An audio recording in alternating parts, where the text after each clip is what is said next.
Welcome to 10 Minutes Today. Howdy. I'm Jake. That's Matej. Yes, it and is. 10 Minutes Today is your favorite thrice weekly show right here on YouTube. We come to you every single, except one, Monday, Wednesday, and Friday with a brand new topic for you to join us in discussion. This is YouTube? Yeah. Oh. So don't forget to like, comment, subscribe, follow us on Twitter. Pop. Matej. Mm-hmm. Today's topic is a throwback. Woo! Not that far. Way back, playback. So that's the second time we've used that. I know. So Gotta be more careful.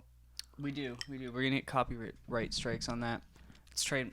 Yeah, it would be a copyright. Whatever. So we're going back to the attacks in Syria. By attacks, we're just talking about the cruise missiles, surface-to-air cruise missiles that were launched from a U.S. Naval strike ship. Damn it, Trump. Onto a Syrian airbase. Mm-hmm. Killed So- lots of innocent people. I'm joking. That's not true. Okay.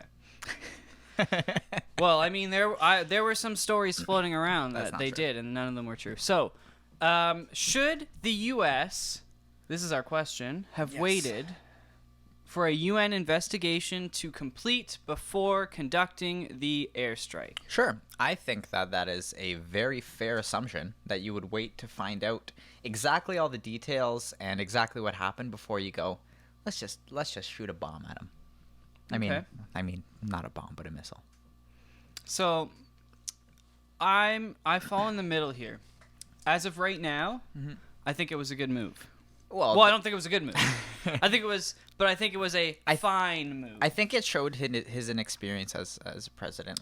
Don't think that anybody with more like foreign policy experience and stuff like that would have just as easily been like, oh, let's just shoot a missile at him. I disagree. I totally disagree because you have to realize that Obama threw over 2,000 drone strikes in his presidency. Yes. This is the first military action Trump has taken. So, yes, it's the first time and whatnot, but the president goes by his military leaders' recommendations. Usually. Right?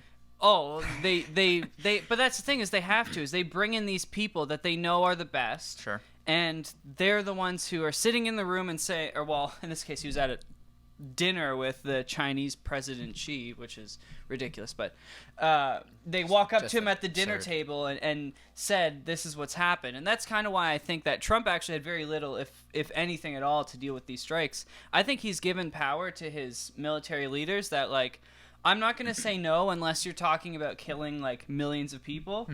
Just do what you got to do. So, as for the question, should they have waited for the UN investigation?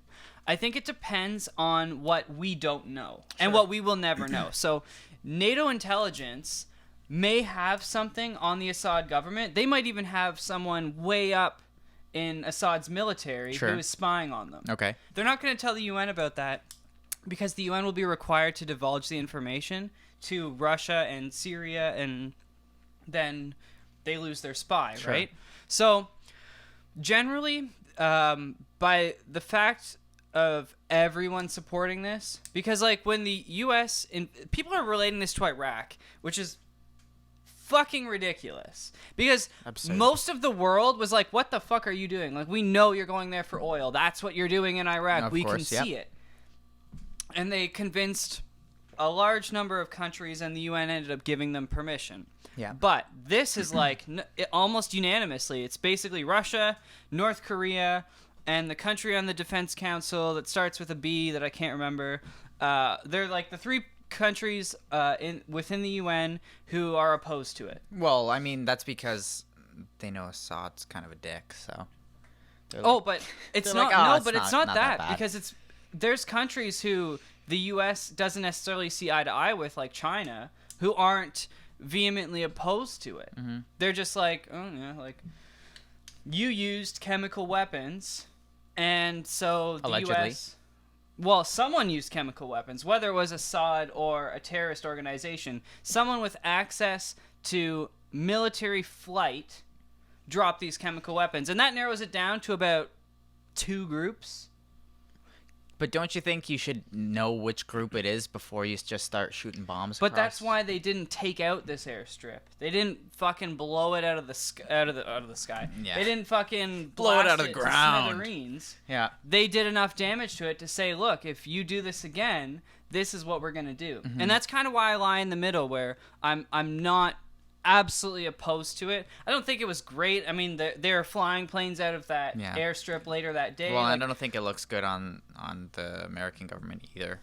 But I also heard a thing that 58 of 59 missiles hit their target, right? And a lot of people, Sure. especially left-wing media in the U.S., was talking about how poorly, like, where'd one of your missile goes and whatnot.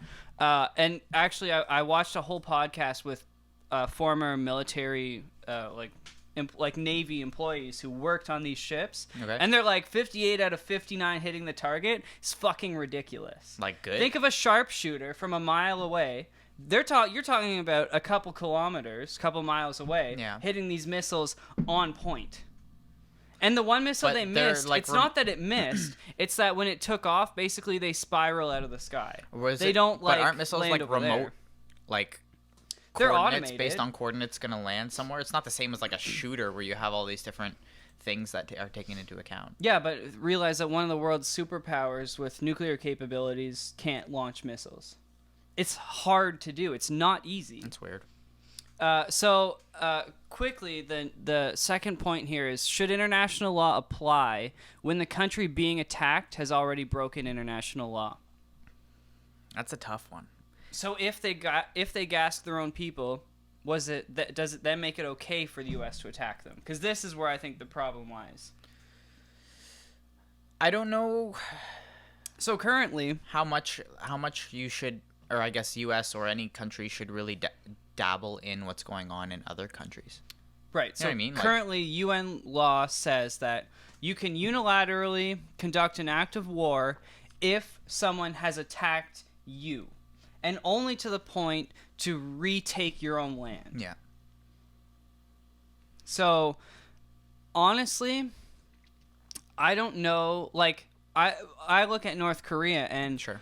I don't know. They're at the point where, like, today they released a whole bunch of stuff about how much they hate Australia because Australia likes the U.S. and that Australia is now a #1 target. That's a great reason. You've got, fuck the U.S. Let's bomb everyone that likes them. We should talk about North Korea one day. That's a whole separate topic. On their list, they can easily, with their current technology, hit Tokyo. They can hit Beijing.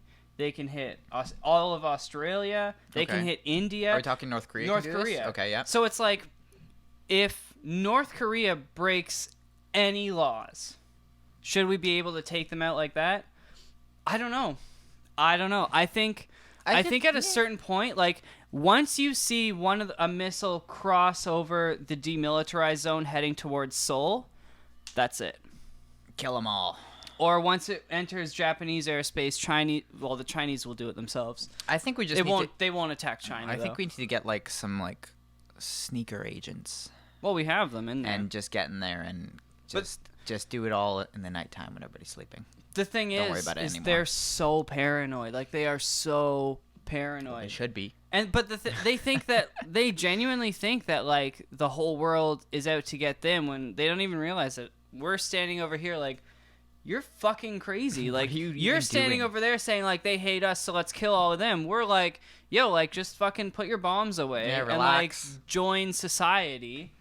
You're acting like a bunch of people in the fucking Amazon who don't want to come out of the jungle, except you have modern technology and you know the world exists. Yeah, I don't know what their, like, end game is. Like, they're not going to win any sort of large-scale war. Like, I don't know what the end game is. And they're collapsing. They're collapsing hard.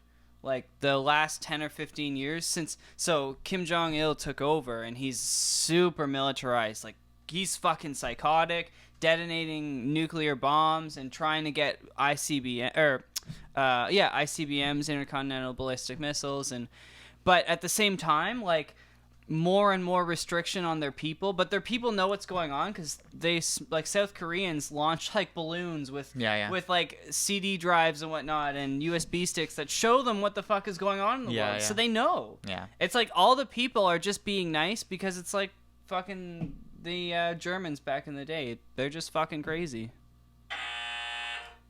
And that's it for today. That's all. Thank you for watching. Don't forget, once again, to like, comment, and subscribe. Join the conversation with us on Twitter. Do it. Follow us. Like us Ow. on Facebook. Subscribe, and tell your friends.